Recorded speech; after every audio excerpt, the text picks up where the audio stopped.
I want to help kids that have been hurt or are hurting. I want to help them get through that part of their life. Channel Kindness is our youth storytelling platform, and we've trained more than 100 youth reporters on the power of telling their stories. What's amazing is it's also made by young people, for young people. When we first started this organization, we didn't know exactly what it was going to be yet, but we had a mission. We decided our mission was to build a kinder and braver world, and that we were going to do research as well as look for resources that were going to help facilitate that dream. I heard really, really deep, beautiful, but tragic also stories from fans. It was very focused around mental health, and they were all in some way going through the same things.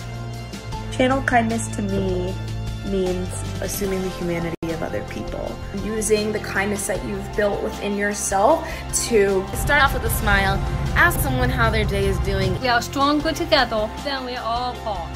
Kindness has a ripple effect, so I hope young people really ingest the words in this book. And know that you will be okay and that you are strong enough to get through all of your battles. Thank you for sharing your stories with us so that we can help change things.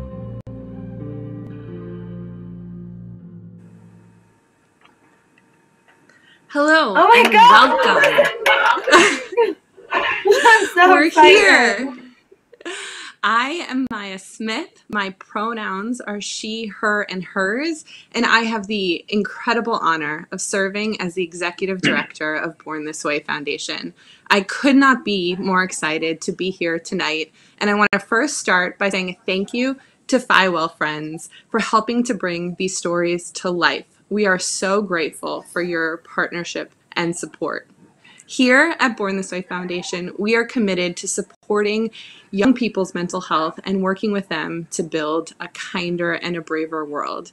We do that in service to three main goals set out by our incredible co-founders, Lady Gaga and Cynthia Germanotta. We work to make kindness cool. We work to validate the emotions of young people around the world, and we work to eliminate the stigma that surrounds mental health. I know that for so many, myself included, shout out to my children distance learning downstairs, this year has been filled with so many challenges, but I'm confident as we continue to follow the leadership of young people around the world, we will continue to create a kinder and a braver world, one in which we will not only survive, but thrive. Just yesterday, we wrapped our Be Kind 21 campaign, though the mission is year-round, and we generated over 112 million pledged acts of kindness, and I couldn't be prouder of that campaign. Today, we're coming together with all of you from around the world to celebrate the launch of our first book, 4 years in the making, Channel Kindness, Stories of Kindness and Community. This book is a testament to the resilience and bravery of young people, and our team is always inspired by this generation of young people who are hopeful, engaged, driven by purpose, and collaborative. Before we dive into tonight's conversation with Channel Kindness authors Hannah, Terrius, and Jessica, and our co-founders and my friends and heroes, Cynthia and Lady Gaga, I'd love to invite the heart and soul of Channel Kindness, Alex Aid and Aisha Mahmood, to join us in congratulating these young authors. Aisha? Thank you so much, Maya. As Maya said, I am the editor of our Channel Kindness program. My pronouns are she, her, hers, and I have had the incredible honor and immense pleasure to work with the young people featured in our Channel Kindness book. This experience has only reaffirmed what I've always known about young people, that their voices are powerful, that they're very passionate about helping others, and that kindness can make all the difference in the world, especially right now. I hope that listening to Lady Gaga, her mom Cynthia, and having these conversations with Jessica, Terrius, and Hannah, that you feel inspired to spread kindness to yourself, others, and your community, and that you feel empowered to share your story with us at channelkindness.org. Because your voice is important, your story matters, and we could all do with a little bit more kindness. Now, I've had the honor of working with Channel Kindness and all the young people involved in it for 2 years now, but the program's growth and this book wouldn't really even be possible without Alex Aid, Born This Way Foundation's Director of Programming. Alex? Thank you, Aisha. Hi, everyone. My name is Alex Aid. My pronouns are he, him, his, and I'm the Director of Programs at Born This Way Foundation. As part of my role, one of the first programs I've had the honor to help build over the years is Channel Kindness. Channel Kindness is a program and a digital platform that, through the power of storytelling, inspires our audience to spread kindness, encourage acceptance, and elevate the stories of good that happen in our communities every day. To all the young people we've worked with over the years who have helped build Channel Kindness, some of whom you'll hear from tonight, I want to say a wholehearted thank you. Your stories have brought hope to countless people around the world. Hope, much needed hope that problems can be solved, that challenges can be overcome, that we have everything we need right now to do something at this very moment to build that kinder, braver world. I'm reminded of a quote by Kira Horn from her story, Learning to Heal a Broken Heart, that's featured in the book. Despite all the adversity she's faced throughout her life, she writes, "The miracle is that I really do have a healthy and loving heart. I have what it takes to overcome the bad days, and I've got a million reasons to know I can." To Kira and to all of you out there watching tonight, make that 1,000,001 reasons, because at Born This Way Foundation, we believe that too. We're glad you're here tonight, not just with us online here, but we're glad you're in our world too. These are such challenging times, but I hope Channel Kindness is always a reminder to you that you matter. That each act of kindness you do, no matter how big or small, matters. And that when you're ready to share your own story with the world to inspire others, the platform is always here for you to do so. And join the kindest story ever told at channelkindness.org. Thank you all so much. Now back to my friend and my boss, Maya Smith. Thank you, Alex. Thank you. If those voices sound familiar, it's because they're two of the incredible Audible readers. So Aisha and Alex brought these stories to life. So if you want to hear more of their voices, check it out. And thank you both so incredibly much for those remarks. You are such bright lights on our team and on this earth. And I am so incredibly proud to know both of you. So every time the foundation goes live, every time I post anything on Instagram, the first question people ask me is, where is Lady Gaga? And now I am so excited to produce Lady Gaga, but more importantly, to introduce you to Born This Way Foundation co-founders, the heartbeat of our work, the true tone setters for the kindness and community that we build every day here at Born This Way Foundation. Two women who I deeply admire and learn from every day, my friends Cynthia Germanotta and Lady Gaga. Hi guys. Hello, ladies. Hi. So hey, nice we're to so happy to be here. so Maya, happy we love to be you here so too. much. We love And you I so love much, you. Aisha, Alex. Thank you, everyone that's on today. I'm so honored to be here, and you guys are just a wonderful team. And these authors, you are all best-selling authors now, and I just can't wait for everyone to hear your stories.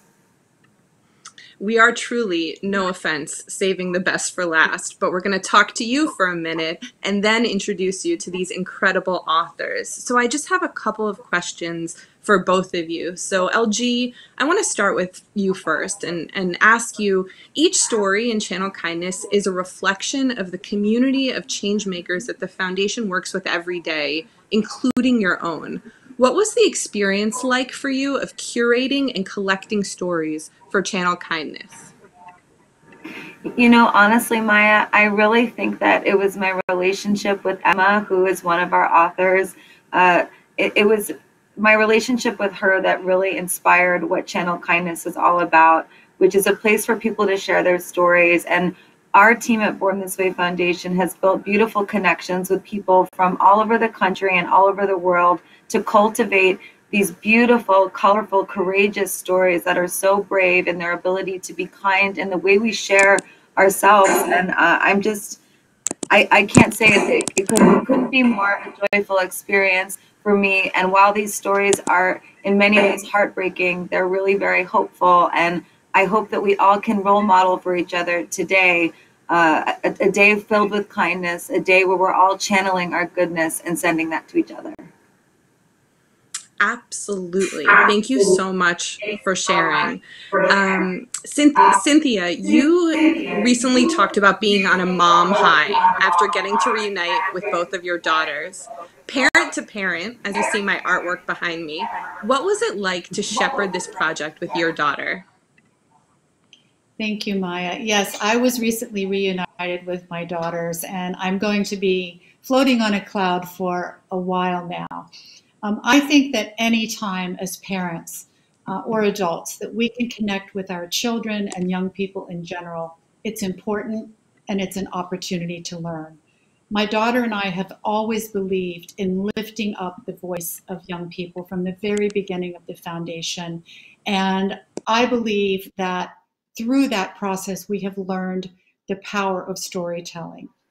I am so proud of my daughter for sharing her story in the very beginning, and I believe it resonated with young people around the world and gave them the courage and the confidence to also share their story. Mine and my daughter's hope is that this book will inspire others to also share their story, and we're just so excited to share it with you. Absolutely. Thank you so much for sharing your daughters with the world and for modeling bravery and vulnerability and kindness. It means so much to so many people you'll never even know. So, Gaga, I'd love to ask, why was it important for you to share your story alongside our other authors? Well, I really believe in the power of the global kind community, and I believe that everyone's story matters and that we should listen to each other and communicate. I feel very strongly that it really wouldn't be really very good role modeling of me to encourage people to share their stories and not share my own. So I did tell a story in this book that is my truth of part of my life in growing up and my relationship with what I call the negative space. I believe that always the negative space, whether it's filled with hateful words or filled with silence, it can always be filled with kindness, and that's what my story is about. But I would love to just say that, you know, I don't think it's about comparing each other's stories. I don't think one story is more important than another. I think that they're all equally valuable. And the point of the book and the Channel Kindness movement in and of itself for us has always been that young people's stories matter. Young people's stories move kindness around the world. And I'm so very proud of everyone that's here today to talk with everyone who's watching about kindness and about their journeys and the stories that have made them who they are. Thank you so much for sharing that. And just you sharing your story makes such a difference in making it okay for others to share theirs. Thank you. So I want to now leave it to the voices who truly created this book. I'm excited to pass the mic to Lady Gaga to lead a conversation with Cynthia, with Jessica, with Terius, with Hannah, as you all share your experiences that inspired our Channel Kindness stories.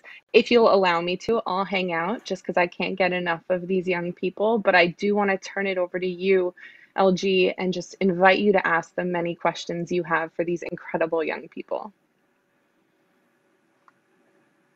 Hi, everyone. How are you? Are you excited to be best-selling authors today? Beyond excited. Incredibly excited. Well, so Jessica, please wave so everyone knows who you are. Terius, Hannah, I just want to celebrate you fully today. You are three remarkable human beings who are so brave, so courageous, so kind. I'm a little bit overwhelmed with emotion by your gifts to us, the way that you've shared yourselves with us, shared yourselves with the world. You are role modeling so much strength today for people to share who they are, to share their struggles, to share the culture of what their stories have done to shape their lives. And I wanted to start by saying thank you, Jessica, Terry, and Hannah. But I would want to start with you, Jessica. I'd like to, if it's okay, introduce you to everyone. Everyone here is authors, but at Channel Kindness, we also call you reporters, like a news station. So I'm going to play reporter for a second, and I'm going to intro you. So what we all know now, reading your story, is that after a classmate died by suicide, you understood the true need for suicide prevention and encouraged your peers to take care of their mental health.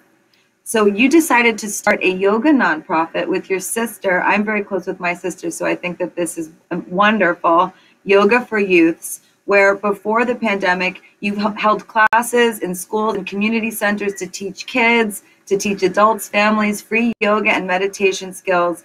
So I want to know from you, this month is Suicide Prevention Month. So you started this nonprofit, but tell us why you felt the need to do so, and why is mental health awareness so important to you in your life? Why was this story important for you to tell? Thank you, Lady Gaga, for that question. So it started as a way to help me personally with my own mental health after my friend's suicide. And after I told other people about this, it just became natural to share the benefits of yoga and mindfulness by hosting these events in my community. And though COVID, like you said, has prevented the possibility of hosting these in person, I think it's still so important to stay connected with others.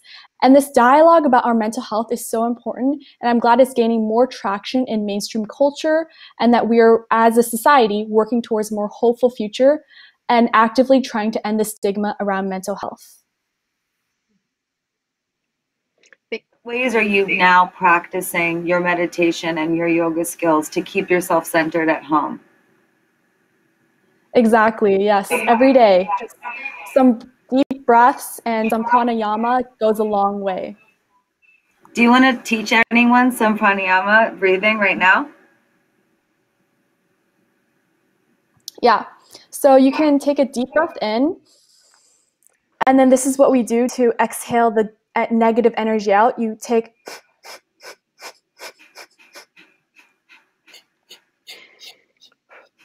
and then you can feel your abdomen engaging and your breath taking out. That's a really simple way of contracting, exactly. Jessica, okay, let's do it all together. Yeah. Ready? Look, come on, I think it'll be fun. Why not, right? 1, 2, 3.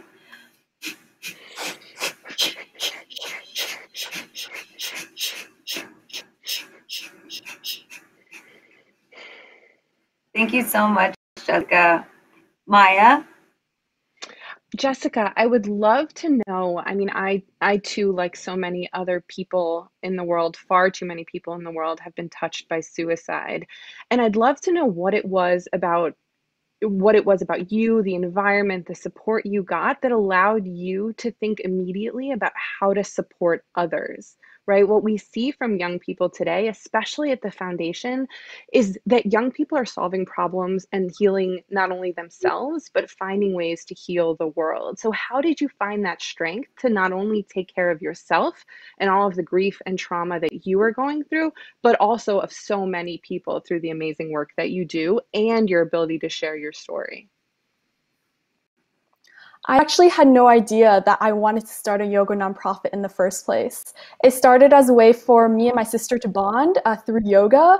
And because I was teaching other kids how to do these just weird poses and like breathing exercises that aren't a part of our normal daily routines, it evolved into something even greater. And because of that, a lot of people have come to help me. I reached out to a lot of people, explain where I was coming from, and a lot of adults were willing to help me. And then I also had help from my mom, obviously, who's been a great inspiration, just like Cynthia has to Lady Gaga, to just support me throughout the entire way.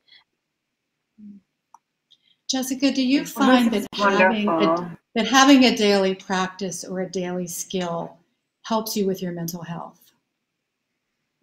Yes, I do, because the journey to helping your mental health is a journey as it is, because you have to work on it every day. It's not immediately like you tell yourself, take a vacation, charge up, and then immediately you're recharged. It's a slow process that you have to build on, work inch by inch towards to a goal that you have. Maybe it's finding the time in your day to write in a journal or take some time to meditate with some calm music, so you're just not caught up with the world and its busyness. It sounds like you're doing some skills-based behavior work. That's pretty powerful stuff. I love it so much. I'm super proud of you for sharing your story. You're so brave. I wanted to just tell everyone that's watching that you're 19 years old, and this is just remarkable at your age that you've done this. And you're currently a marketing major in college, and you hope to continue making a social impact in the new community of Philadelphia, attend law school in the future, and continue traveling the world, trying new things every day. It sounds like you're really into that global worldly perspective. And in your free time, you like to look at art history and architecture. So do I. So you can always ask Jessica for a book or a food recommendation. Thank you, Jessica. We're so happy to have you here. And now I want to talk. Well, first, let's have a round of applause for Jessica, just because she's showing. Thank you, everyone. You're so wonderful. And I want to talk now to Terius. Terius, you have a remarkable story that is very, very empowering and really speaks to me on many different levels. Terius, you went to school in Mississippi. You wrote about how the town that you live in, that's a small rural town, or that you lived in growing up, worked to have the town's first ever Pride Parade. You made this happen. And you discussed that big moment of acceptance for your hometown and how we should all celebrate love and show kindness towards the LGBTQ plus community. And I have to say, this story truly touches my heart. I know you know how I feel about this. I know you know since the beginning of my career, the LGBTQ plus community has been so important to me. And even before then, because they were my friends, like these are my people. And I'm so inspired by your story. I'm so inspired that you made this happen. Could you please share with us, you mentioned your story was about the first Pride Parade ever in your town in Starkville, and how they rallied for the LGBTQ plus community. In what ways can we show allyship to marginalized communities? Thank you so much, Lady Gaga, for that question. I think it's a very important question. And also thank you for being a positive role model for all LGBTQ youth. You were a very positive role model for me growing up, and that shows a lot in your work and your allyship that you have as well. And I think that's important, allyship. Allyship is nothing more than showing basic fundamentals of love with one another and giving them the same respect and rights as those in a place of privilege practice every single day. So it is important to show allyship in order to support a platform that would otherwise go unnoticed. In the case of Starkville Pride, a place where discrimination could have easily stopped a major success, the organizer, Bailey McDaniel, was welcomed and supported greatly by a large and greater community who not only showed that, like the city of Starkville, that they were in full support of allowing Pride to happen, but even to the point that it became the largest parade in Starkville's history. This is a historical moment that truly embodies the importance of allyship within itself, as without the support and without the LGBTQ community would have been met with opposition instead of love, and this story would have drastically been different and further displaced an already marginalized community. Allyship is supporting someone or a group of people when no one else will, valuing someone for who they are even when you cannot relate personally, and fighting with love and persistence to ensure that those two things are met. We will all be an ally for someone at least once in our life, but the difference between being a good and great one all lies within your willingness to listen, learn, and act when needed. Terius, that is just such a beautiful message. And you know, in talking about allyship, how do you feel also that you have developed for yourself and watching people around you develop their sense of allyship? How do you feel that humility plays a part in that journey? I think it plays a huge part because we believe that we should be at the center of all of our stories. We believe that if we cannot relate to something, or if it doesn't directly relate to us, that it does not matter. But the truth is that even if you cannot relate to it, even if you have no personal attachment to it, recognizing something and recognizing when you need to be there to show up for someone who is different than you, who values things that are different than you, and who finds passion in something that you could never imagine even interacting with. That is the importance of humility itself. Being humble enough to set aside your own personal beliefs, your own personal values, and your own ideologies around the world to support and be there for someone else who needs you. And because you have that space and you have that possibility and place to do that and make that change. And humility is really big in that passion, that compassion, that empathy, that where did you develop that? Was that something that was part of your home life growing up, and was that part of what made you who you are, or was it watching the discrimination in your town that made you feel this way? Was it something that you experienced just on a whole, or was it something that was instilled in you when you were young? I definitely give all of my I definitely think that it's a little bit of both, but I also believe that my parents raised me in order to be compassionate and understanding of others. They raised me to be someone to not judge, to accept everyone for who they are, and to love myself completely. And by loving myself completely, I can learn to love others. And so I think that my parents did a huge role in that. They allowed me to be who I am. And because of that, I am able to allow all those I interact to be who they are in their fullest and accept them and love them for who they are completely. Well, thank you so much for sharing that and giving so much of your heart and your soul and who you are to all of us today. I want to just tell everyone that's watching again that Terius, you are a 2019 TFA Hawaii Corps member and a master's candidate for Legal Studies for Indigenous Peoples Law at the University of Oklahoma. Wow. Having received this undergraduate degree from the University of Mississippi, you spent the majority of your adult life in Oxford, Mississippi, where you've written many stories for a variety of publications surrounding Indigenous people, environmental advancements rights, and LGBTQIA+ rights. So you're no stranger to being an author. Your intention in life is to make a change that is everlasting and impactful. It sounds like you want to make history, and consequently, every day you live a life where you receive knowledge with an open mind. You say you feel each experience with an open heart and place your feet firmly on the ground to remember the land and community that you're connected to and working with. You are a wonderful person. Thank you for being a part of our book and channeling so much kindness with us. And another round of applause for another amazing author. You're a best-selling author today. LG, before we turn to Hannah, I just want to ask Terius one quick question and remind people, if you haven't cracked open your book yet, each chapter and each story, LG, you took the time to respond to and share your feedback in. And also each chapter has resources. So for some people, yeah, Cynthia, thank you for these beautiful pull-out quotes that you're showing us. And LG, thank you for taking the time to write them. Terius, I know that allyship is the intention we all have, but for someone who's learning how to be a better ally, do you have any resources that you just want to point to say, start your study here tonight and go to this place? Considering that I believe that in order to learn and to best understand one another is through human interaction and communication and contact, I believe that you should find someone who is different than you, find someone who identifies as queer or someone, a member of the LGBTQI community, and ask them in a polite and respectful way, get to know them as a person, ask the questions once you build that relationship, and try to bond and understand how to be that ally. I think that there are a lot of resources out there that are really good and really nice to read about, but it's actually that interaction that you have with another person that will truly build your understanding of allyship and also inspire you and motivate you within yourself to want to be an ally.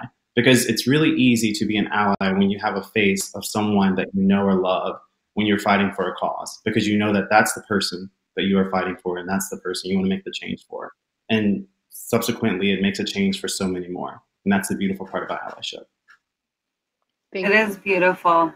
I feel like it's a really beautiful journey, and you're super missing out if you don't allow those people in your life to to teach you all the things that you need to learn and unlearn about life and build connections. So I really appreciate you so much. And I'm excited so much to now move to Hannah.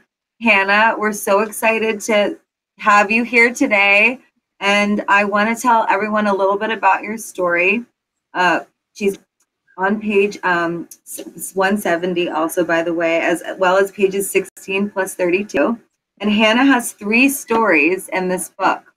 The stories that she will be touching on in this conversation are about Special Olympics and Inclusion Revolution and Score a Friend, which are initiatives, Hannah, that are incredible, that were founded by a young woman named Sarah who wanted to create a club in which anyone with a disability could have a friend. Hannah, your story focuses on inclusion as a theme and how disability does not mean inability. And what I want to know is your stories touch on how we can build friendships and connections with others who may be different from ourselves. Similarly to what Terius was just saying, how can we practice inclusion in our everyday lives? This question captures my life's passion and purpose. I think we need to choose to include people who are different from ourselves to be part of our lives. This means accepting and valuing others for who they are. It means really listening to people, discovering their gifts, and celebrating their humanity. One of my stories in the book is about Sarah, who started Score a Friend. Our friendship developed through spending time together, like having coffee, going to the movies and restaurants, volunteering together, baking cookies, and talking. And I mean lots of talking.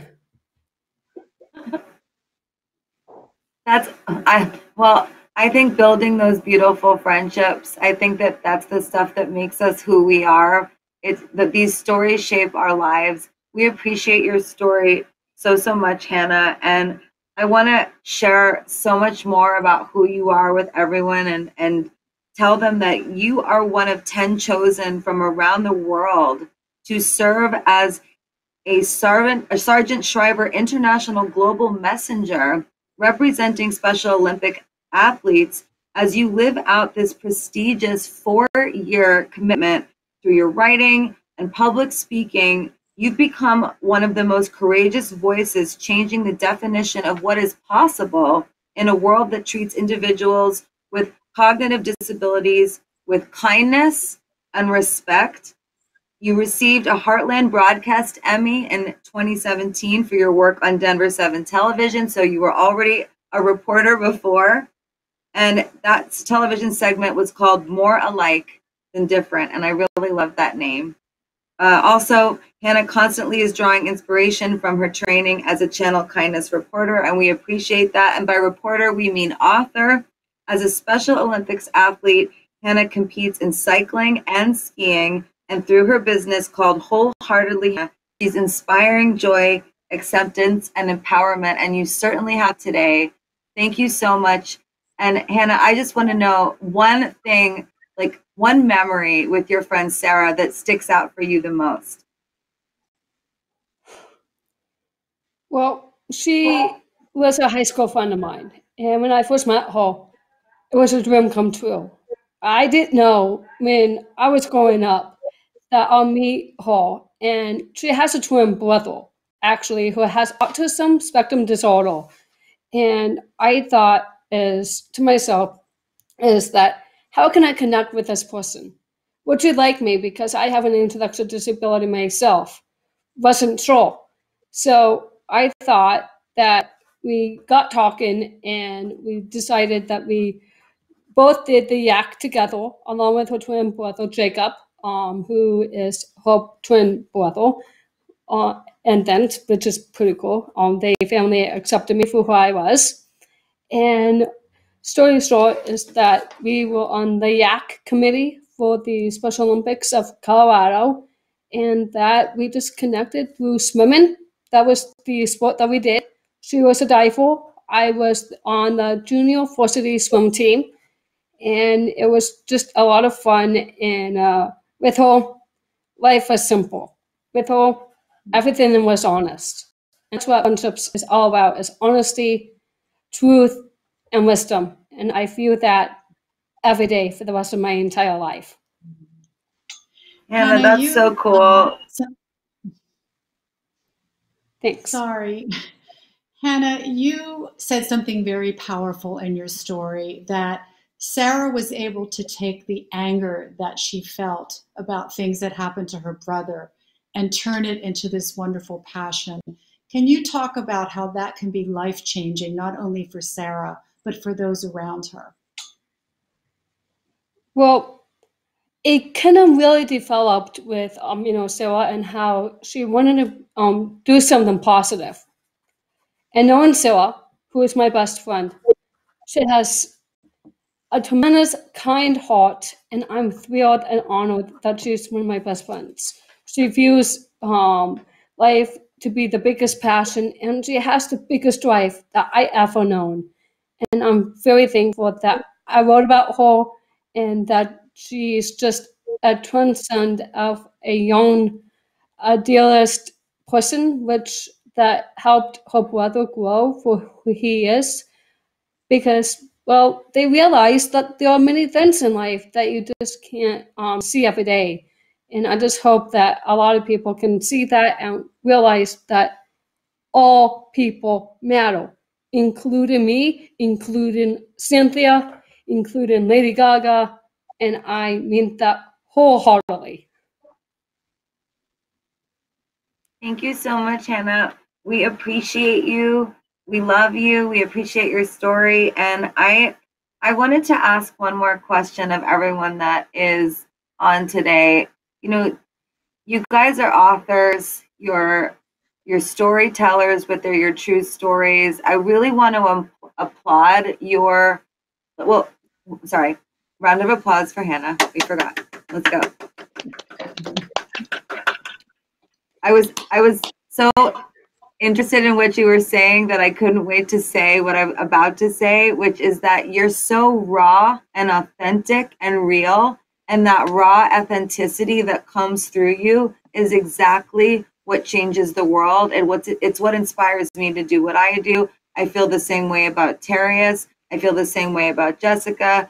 Your stories they're brave in their ability to be authentic. I think authenticity is something that we don't talk about enough. And I think in order to be truly kind, you must be authentic in that kindness. You must be authentic in your relationships. That's what I believe.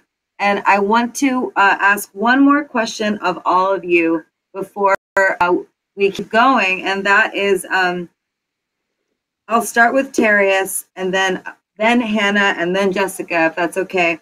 Terius, if you could pick one thing that you would want people to take away from your story, a call to action. This is for all three of you. One thing from your story, I'm sure there's many, and to be honest, I take many things away from all your stories, but if there was one thing that you could leave with everyone, like an artifact, something special and sentimental, a message for them to carry in their relationships, to teach them, to inspire them, what would that be? The main thing that I hope that readers take away from my story is the power of voice platform. This is a moment in history that many may have viewed as minuscule, but it's these small town stories with these small town initiatives that impact the lives of those who never thought anything like Pride in Mississippi would ever be possible, which truly change communities and inspire progress in the world around us. The love that was shown in Starkville, Mississippi on this historical day is one that the rest of the world can look on and reference to when faced with a similar decision. Whether that be simply hosting a pride parade, advocating for the rights for all, and approaching the world in a place, changing the world on a day, or approaching the world, trying to change the world on a daily basis. That is a form of play of that. Sorry, this and that is from a place of compassion and understanding that we must value each other for our differences and never let our personal beliefs interfere with what we know is right. Loving each other, supporting each other, and lifting each other up when no one else will is the lesson that I would like everyone to learn from my story. And that all equates to simply sharing kindness. Kindness is the root of it all. Its power is limitless. So share that kindness without fear and watch the outcome. Watch how the world changes around you. And I promise you, you will be happier because of it. Hannah, what about you? What is your call to action? What is the one thing from your story that you would really want people to remember? Being inclusive is a form of kindness. Everyone can practice kindness and inclusion. You just need an open heart. The heroes in my stories are people who are able to see the world through someone else's eyes because their hearts were open. That's wonderful, Hannah. Thank you so much. I love the themes here. Jessica, take us home with your story. What's that one thing, if you could put it in cement somewhere and put your heart in there, what would you want people to remember? To put it succinctly, my mantra is just to have self-care. And I think from reading my story, you'll realize that self-care is a part of taking care of yourself and also the people around you. So take each day, each moment at its best and at its worst, but take it one breath at a time. I think that's so beautiful. You all have beautiful, different perspectives. I love that. I think it's important. I love that we were able to have this conversation, that you have such clear visions on who you are, and yet you're still so obviously developing your relationship with the world, your relationship with your community, your relationship with people around you. You've done tremendous work.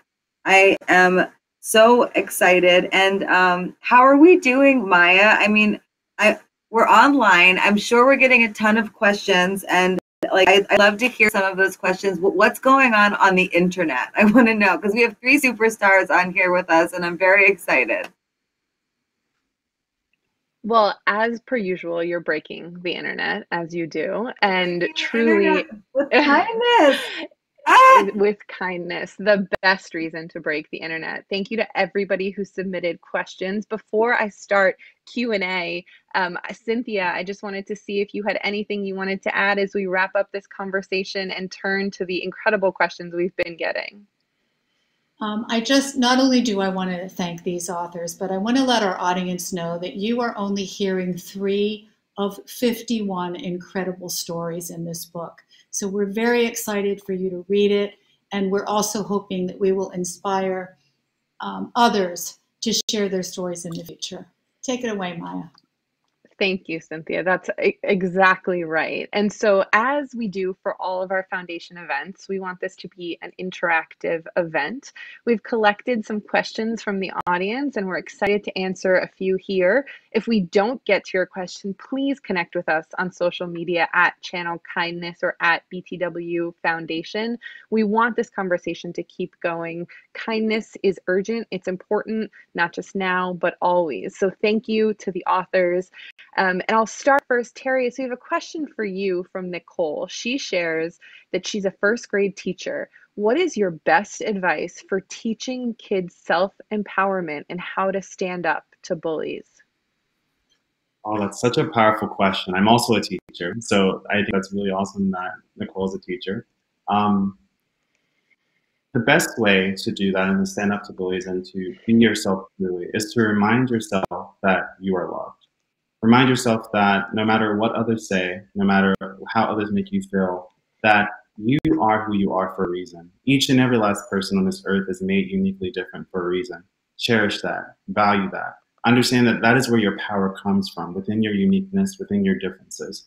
And use that and teach your students that in order to help them not only build their self-confidence, but when they are approached by bullies, when they're approached by people who discredit who they are able to say, I am sorry that you feel that way, but I know my worth and I know who I am and I'm happy with who I am. And that is how you build your own self-worth and stand up to anyone in the world. Because when you are true to yourself, when you love yourself, And when you recognize the power within yourself, no one else can take that from you. Thank you, Terius. You are totally right. And I hope Hunter and Logan are listening downstairs to your very wise advice. They've got a glass by the wall. So I want to ask this next one. Friendship is actually, and I want to ask Jessica and Hannah to answer both. It's Drew's question. And we talk a lot at the foundation about friendship. Friendship being the sustenance by which we get through our days. Friendship as being what connects us on the foundation team. It's, you know, Lady Gaga talks about she runs her team and everything she does as a family, right? And that you feel that in every conversation. And I hope everyone here feels part of her family. And I know my best friends are watching today too. But let's talk about friendship. Let's go Hannah first, and then we'll do Jessica. Drew asks, what are some tips that you have for being there for your friends during their struggles, but also making sure that while you're there for your friends, you're taking care of your mental health? Wow, really wonderful, great question to start with. And I would say for the first tip is definitely listen, care for one another, show compassion. Kindness is every day, even if you have a choice to make. And as I said before, choose to be kind. Choose to be kind to others. Because as soon as you show kindness, you can show more than life. And life means absolutely everything. And you can share life with your friends. Thank you, Hannah. That's absolutely right. Jessica. I would say in order to be there for your friends, just listen to them with all their struggles. It's hard to share secrets and to basically explain your story when you're just starting to get to know people, but people want to get to know you. And so I think that the best way is just to stay compassionate, stay empathetic, and listen to the whole story. There might be parts that you might not know completely, and just stay cognizant and honest with yourself the entire process. That's absolutely true. Thank you. And Cynthia always uses this phrase about listening non-judgmentally. And that's so hard because sometimes you just know what you want to say as someone's talking to you, right? And swallowing that in and listening, I think, is so important. So thank you for bringing that up. The It is so username, important. Oh, you know, go ahead. I just want to add, because you asked such a, whoever, that question is so important. I'm also interested to know from any one of you, do you think it's important? I think about this when I'm talking to my friends, or I'm trying to be a good ally to anyone in my life that I love so much. Like, I think it's important also that we acknowledge that we can be wrong, that we don't always get it right in the way that we communicate with people. And I was just wondering if anybody had any thoughts on experiencing that, because for me that was a real a real transformation for me in my life when I learned that it was okay to be wrong, to not get it right the first time, but to be willing to try. Does that resonate with anybody? It definitely resonates You're with shaking me. your head. Oh, go ahead, Hannah. No worries. It definitely resonates with me because friendships is the core of your life. Without friendships, you don't know where you're going to be in life, because they can also help you succeed. And with friendships and growth and development and patience goes a long way, no matter what. And don't forget, all of us, and I mean absolutely every one of us, can make mistakes. But the most important lesson of all, if you make mistakes, forgive yourself and forgive others, because that is highly important. I highly recommend it. Terius, you were shaking your head. Did you want to add anything? I was just going to say that really resonated with me. So I'm from a military family, so I moved around a lot. And so with that, I wasn't able to build, I didn't have an idea of what sustainable friendships were. And so I was never really held accountable by my friends, because either the next year or 2 years later, I would be moving. So I didn't have to worry about how people felt or what I did to others. And even though I think I'm an empathetic person in general, sometimes we make selfish decisions or decisions that are not keeping others in mind. And so when I got to college, my really good friend Ruben actually held me accountable for the very first time. And he expressed to me that you should not approach other people in this way. And you should not think of yourself and only think that, hey, this is just because you don't have this background of having friends for a long time, that you can still do whatever you want and say whatever you want to other people.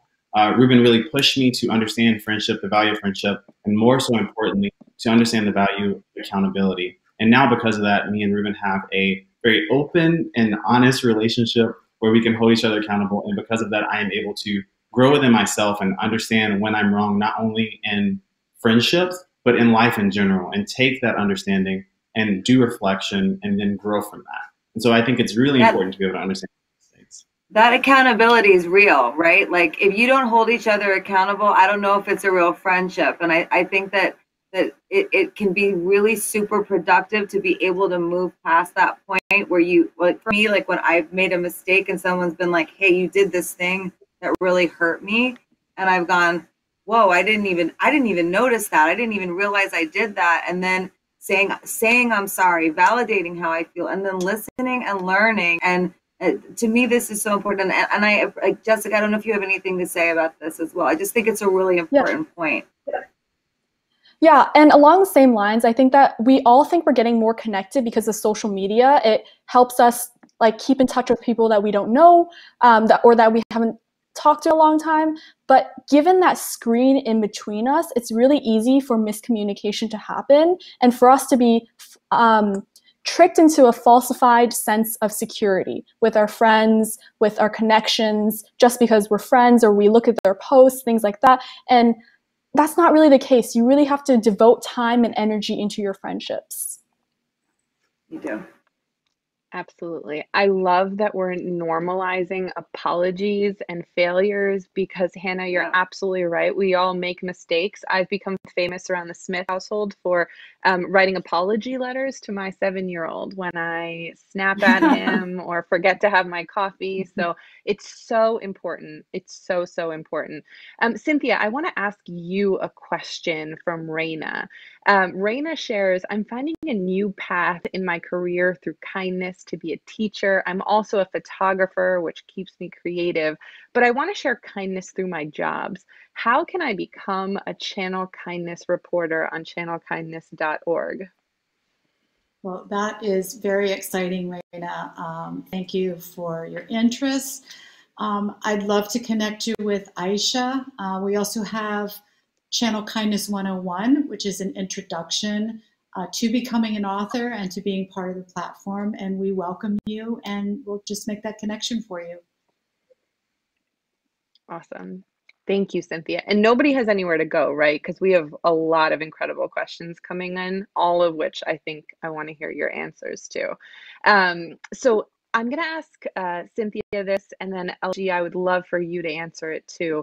And then for the authors, if you have anything to weigh in on from your own guardian-parent relationships, would love for that to happen. So Andy P asks, what tips would you give to someone who wants to explain to their parents that they feel like they're mentally struggling and need help?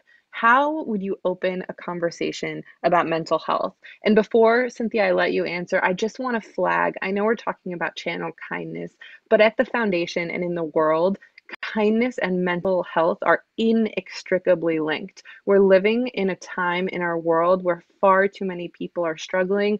Far too many people feel like they're alone. Some of you may know that the CDC released a study that said that of 18 to 24-year-olds, more than 25.4% of them seriously considered taking their life in June. So this question is one that far too many people are facing, and we need to be better, as we are trying to be at the foundation, at providing resources and support and connection and making sure that nobody feels alone and that everyone, as LG said, feels loved. So I'd love, Cynthia, for you to give some thoughts on what do we tell someone who's struggling and how they can start that conversation.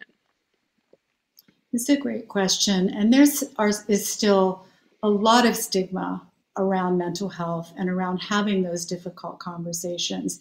And modeling healthy ones is the best way to begin.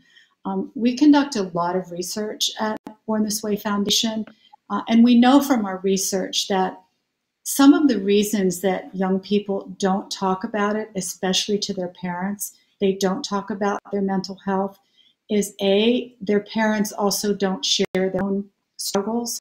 I know that I made mistakes. We as parents think we have to be really tough and strong and keep ourselves together all the time, but I didn't share my struggles with my children.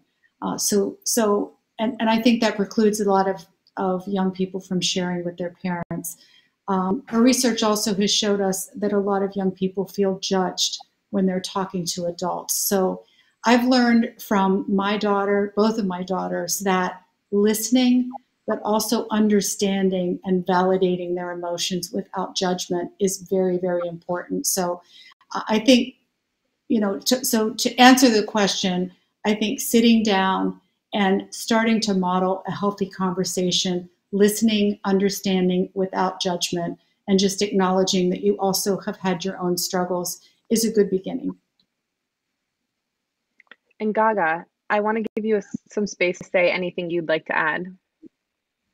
Well, I'd like to say first, Mom, the fact that you admit to having made mistakes is so cool, and it makes me feel so loved that you've taken this on in your life as part of your path towards our healing as a family and towards helping me with my passion in my life to help heal the lives of others. But I wish to say, with everybody on the call, I think that it's actually interesting to subvert that question a little bit, Maya, and say that, sometimes we tell our parents, sometimes we can sit our parents down and say, hey, this is really important. Sometimes we feel afraid, and maybe little bites of bravery every day, a little more of the story every day to your parents is helpful. But I gotta say, some people can't tell their parents, and I feel the need to say this because it's real and it's true.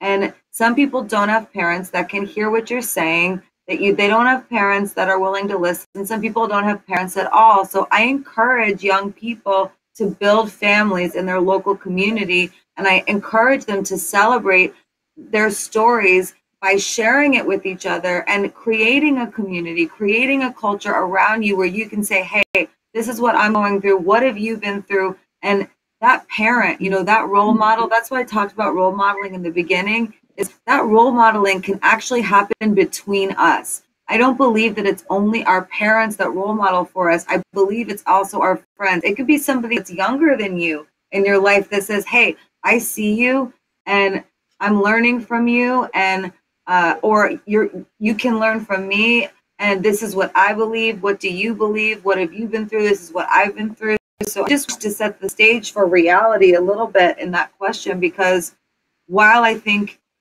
taking little bites of bravery to tell our parents is one way, there's also just the truth, which is that not everybody has parents that can hear it. Not everybody has parents that are compassionate. Some people, they come out to their parents, or they talk about their mental struggles, and their parents kick them out, or they tell them that they're asking for things that they can't provide. And I wish to provide for people the framework for what this book is all about. These are young people coming together as a family, as a global community, and saying we can be kind together, and we can tell our stories. And whether my mom and dad are listening, or my mom and mom, or my dad and my dad, or they are listening, right? That even if you're homeless, right, but you have a story to tell, that story matters, and that the community that you can find, they will lift you up, and I will continue to speak about one small act of kindness at a time. That's why this book matters so much to me. That's why this foundation matters so much to me. It's the global kind community, and it's the fearlessness in every one of these people on the call today that are willing to talk. This is an act not just of love to the world, but this is an act of love to yourself, and you can be your own family and you can create your own family. Thank you so much for bringing that up, because we also know from a lot of our research that peer support is very important, that a young person would rather turn to a peer than an adult when they're in a time of crisis, but their peer isn't always equipped to help them. So one of the other things that we offer that you can find on our website is various types of training for peers to learn the right language, the right questions to ask, and get somebody connected to an adult that can provide some help. Thank you, Cynthia, and thank you for your vulnerability and for sharing. I want to move on to the next question. I also want to say, Maya, I know I'm talking a lot about this, but I feel like it's really important. Listen, I also encourage, you know, whether you're asking yourself this question or you're asking the person in your life this question, maybe it's your family member, maybe it's a parent, maybe it's a friend. I like using this question, how are you feeling?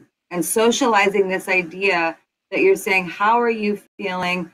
This is how I'm feeling, and that you engage in something that's about emotion and you ground in emotion, because emotions are real, and emotions, they drive our decisions, they drive our actions, they drive our behavior, the way we treat each other. And so I just wanted to mention that I think that that's something that, you know, through this book that we can shout from the rooftops, is there's a lot of feeling in this book, right? It has so much feeling, and how can we communicate with each other and ask about what those feelings are? Absolutely. Thank you. Thank you for reminding us about that. And I won't, Terius, Jessica, and Hannah, I know your parents are watching, so I won't make you get in on the parent piece. And just thank your parents. Thank your parents for doing an incredible job. So I want to, on the topic of self-care, and Gaga, you talk a lot about this, and I feel like I am 36 and I learned how to be unapologetic about self-care a little bit too late, but better late than never. And especially self-care, especially during difficult and hard times. So we have an incredible question about self-care. So Noah to the Moon says, I'm starting my transition to become a female, and congratulations, that's my edit. That's amazing. And I'm finding it hard to be kind to myself. What are some ways you approach self-care even when you're down? Anyone who wants to speak to that would love to hear. Well, I mean, go ahead, Jessica. Sorry. I would say that I would just go with my gut instincts. So for me, a lot of it is to escape into art and looking at different artworks, reading literature, a lot of different places that can transport me. Sorry about that. That can transport me to other places is really, honestly. It's okay, Jessica. Keep going. Is really transformational and helpful towards just making me feel better about a world that's unknown to myself, but I can learn more about. You know, I think you brought this up earlier. You have a knack for this, Jessica. You talk a lot about doing things, skills. I think that that's self-care too. Like the fact that yoga is such a huge part of who you are and such a huge meditation and practice for you. I really believe, you know, Noah, if you're listening, you know, making sure that you build your day out in a way where you're stringing together a list of skills for yourself that you can complete, that you can reward yourself for. And they can be small things like getting up, taking a shower, brushing your hair, going for a walk, taking care of your dog if you have one, or playing with your dog. Yes, like you said, reading literature, escaping into art. These skills that you can put one after the other. They then lay the groundwork for behavior that lifts us up. It keeps that energy in the body going. And we have a lot of information that tells us that skills-based behavior is super, super positive for your mental health. So I encourage you to, staying busy is not the right way of saying it, because I think it's good to be slow, and I think it's good to take things in and think about how you feel. And also it's good to make sure that you reward yourself for every single thing that you do, because you're brave every day just for taking a breath, but you're braver when you try a little harder. And that that's where the juice is at. And I'm so proud of you, Noah, and I'm wishing you a lot of happiness and love during your transition. Great. We have so many more questions that we can't get to, but the Born This Way Foundation team will absolutely answer each and every one of them. And we are so grateful for your conversation. As you can see, we've gone later than expected, but I think it matters because this book is important. The voices of these young people is important. So we'll first thank you for that interactive conversation. And Cynthia, we'll start closing. Yes, we would like to thank you all so much for this important conversation and the very powerful calls to action.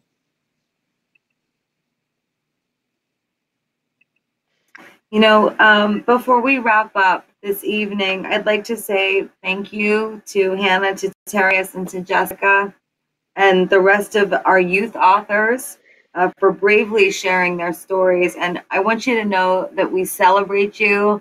And today, your life, your stories of your life are best-selling stories. And I will say that, you know, awards are meaningful and receiving recognition like that is meaningful. But I will tell you just from being on this call with you that the meaning to me is truly in this conversation that you shared with me. And I'm going to take this with me forever. But you also get to know that you're a best-selling author.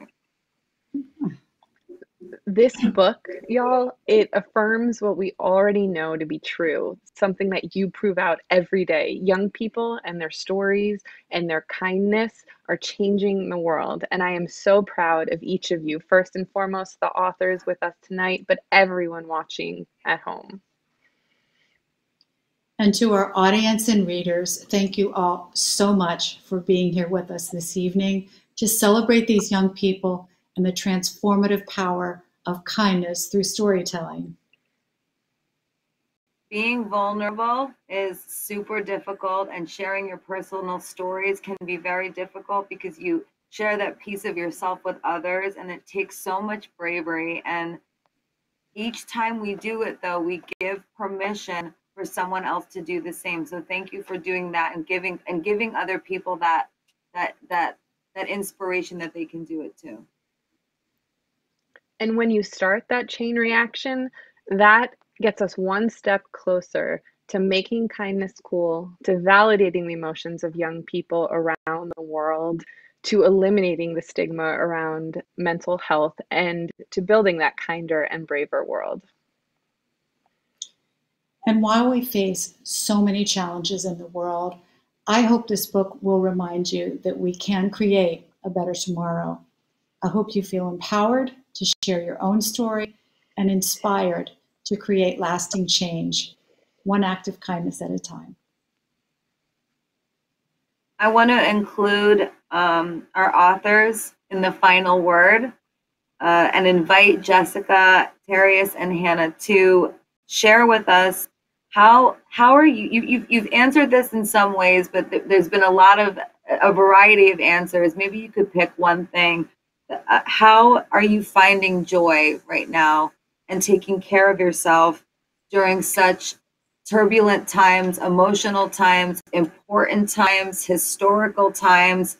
What is keeping you grounded? How are you taking care of your head? I always say to people, how's your head? How are you feeling?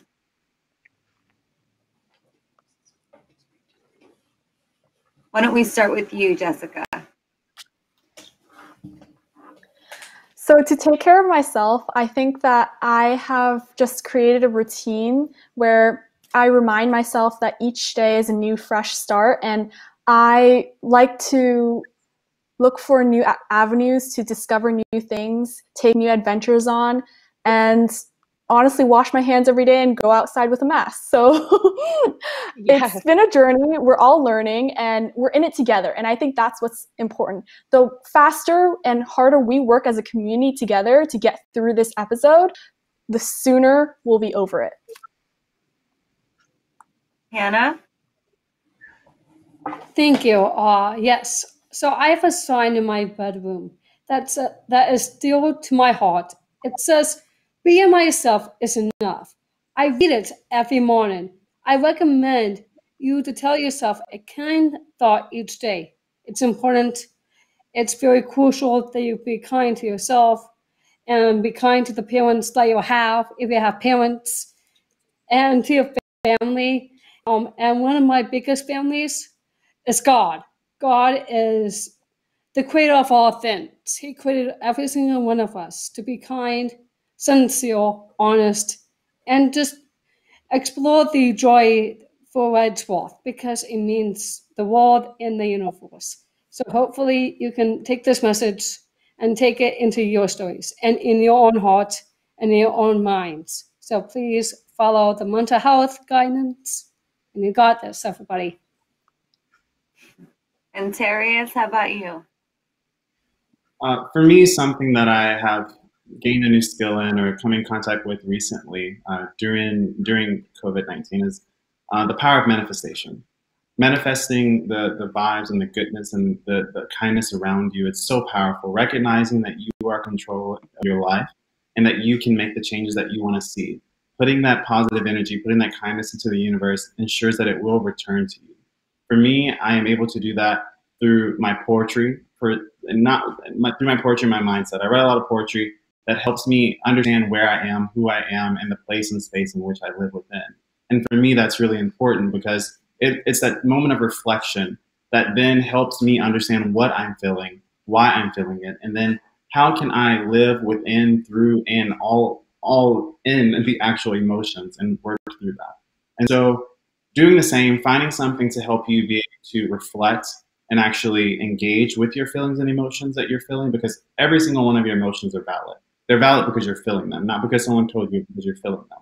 And this time, especially with these trying times, you probably are feeling a lot of emotions, and separating them and recognizing what they are and being able to understand and feel them, that will help you guide yourself into a better mental state. And reminding yourself, more importantly, that you are loved and that you should love yourself. And when you can't find love within yourself, just look around you and find the people who can show you that love that you may not be able to see all the time, but that definitely exists around you and within you. That is so super wise. That's so super wise. It's valid because you're feeling it, right? I mean, you couldn't have said it better. You all said it so beautifully. Stay brave. You're so brave. Keep channeling kindness. And I just want to tell you all, I love you. I truly mean that. I know that we don't know each other super deeply, but I feel like I got to know you a little bit better on this call. I want to continue to cultivate this relationship with you as I do with all the authors of this book, and continue to have a real authentic conversation about mental health. It's 2020. It's an important time for us to listen to each other, to learn, to unlearn, to take care of ourselves, to take care of those around us, and talk about the things that are hard and be willing to do hard things. I love you, and I wish you all a beautiful night. And thank you so much to everybody who was watching. A round of applause for our authors and for Channel Kindness.